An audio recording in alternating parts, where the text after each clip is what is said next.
आदरणीय श्रोतागण, देखिए, जो आयुर्वेद का सिद्धांत है वह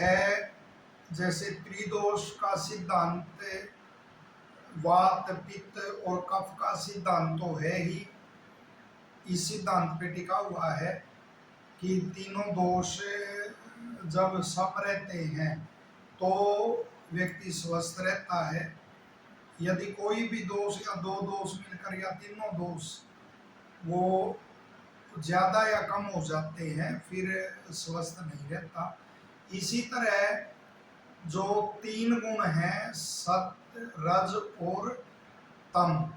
तो इस पर भी आधारित है जो आयुर्वेद का सिद्धांत है। और जिस प्रकार तीनों दोषों के विकृत होने से शारीरिक रोग होते हैं, उसी प्रकार से जो तीन गुण बताए हैं, इनमें जो रज और तम गुण हैं उनके बढ़ने से ही मानसिक विकार होते हैं। तो जो सामाजिक रूप से जो व्यक्ति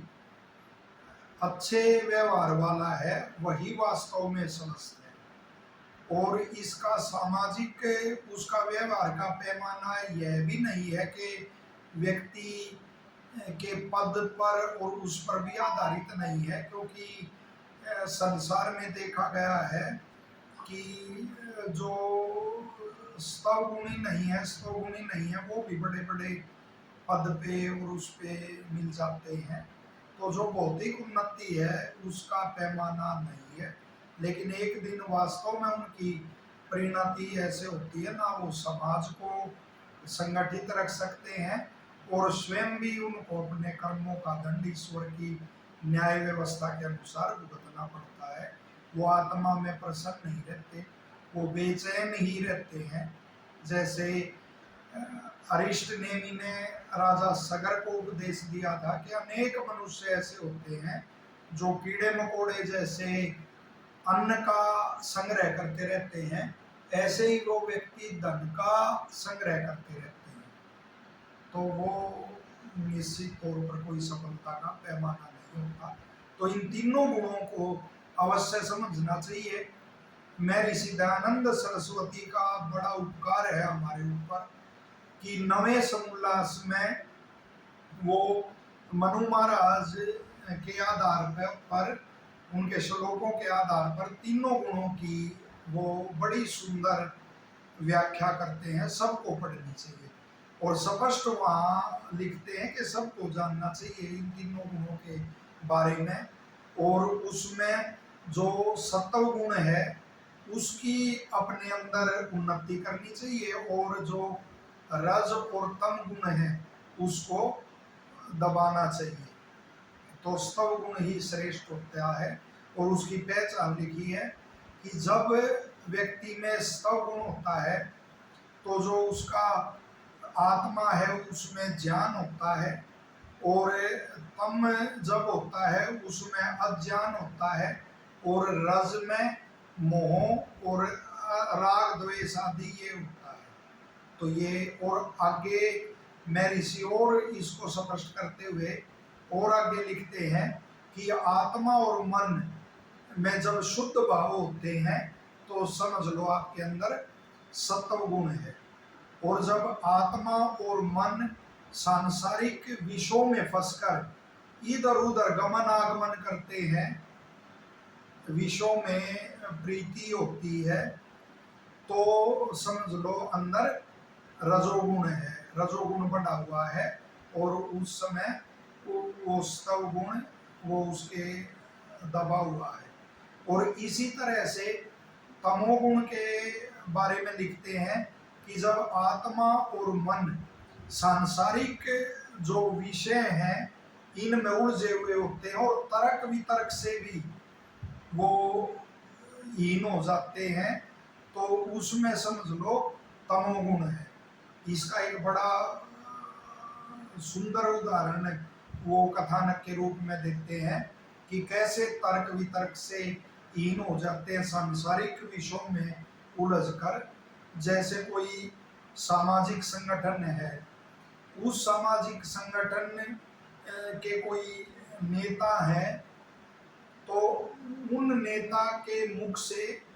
किसी अन्य जो संगठन है, संघ है, संगठन से संघ का तात्पर्य है यहाँ, तो वो संघ है, उसके बारे में कोई वो टिप्पणी ऐसी निकलती है, और उसी सामाजिक संगठन का जो दूसरा गुट होता है, तो वो उस नेता के खिलाफ एक मोर्चा लगाता है और उस संघ के नेताओं से भी मिलता है। जिस संघ के बारे में वो टिप्पणी होती है, वो इतना रुचि उसमें नहीं दिखाते, अभी तो उसी सामाजिक संगठन के लोग वो रुचि दिखाते हैं अपने नेता को हटाने के लिए, और उस संघ के नेताओं से भी मिलते हैं। फिर उस नेता को हटा दिया जाता है उस सामाजिक संगठन से इसी आधार पर, और फिर वही उसको हटाने वाले उसी संगठन के लोग, उसी सामाजिक संगठन के लोग, वो लोगों में ये चिंता करते हैं, देखो कि ये तो संघ का कब्जा हो गया, तो ये कौन सा तर्क वितर्क है, आप ही संघ के साथ मिलकर उसको हटवा रहे थे, आप ही ये चिंता कर रहे कि संघ का कब्जा हो गया। दूसरा, फिर वर्तमान में एक स्थिति देखने को आती है उसके बाद में कि एक बहुत बड़े ऐतिहासिक संस्थान पर अधिकार लेने के लिए वो कुछ लोग वो एक उसको वो जारी करते हैं, सोशल मीडिया पर आगे फॉरवर्ड करते हैं कि फला ऐतिहासिक संस्थान को संघ से छुटवाना है, और वो वही लोग हैं जो संघ का जिन पर लेबल लगा हुआ है। तो हैरानी की बात है, तो ये तर्क वितर्क से रहित बातें हैं, और वो फॉरवर्ड ही कर सकते हैं, वो आगे आके नहीं बोल सकते, क्योंकि वही अपने उस नेता को इसी मुद्दे पर हटाने वाले हैं कि संघ के खिलाफ टिप्पणी क्यों की थी, फला संघ के खिलाफ टिप्पणी हो गई, अब आपको हटना पड़ेगा। और वही ये फिर एक उसको लोगों की भावना को उद्वेलित करने के लिए कि फला संस्था को संघ से छुटाना है, और स्वयं संघ का लेबल लगाए हुए हैं। तो ऐसे वो ये तमोगुणी व्यक्तित्व होते हैं, और अपने ही हम भी सभी हैं उसमें, और चिंतन करना चाहिए सभी को कि कौन सा गुण तेरे अंदर प्रबल है, और तेरा तू कैसे तर्क वितर्क का खो चुका है अपना वो सांसारिक विषयों में बसकर, जो एक तर्क वितर्क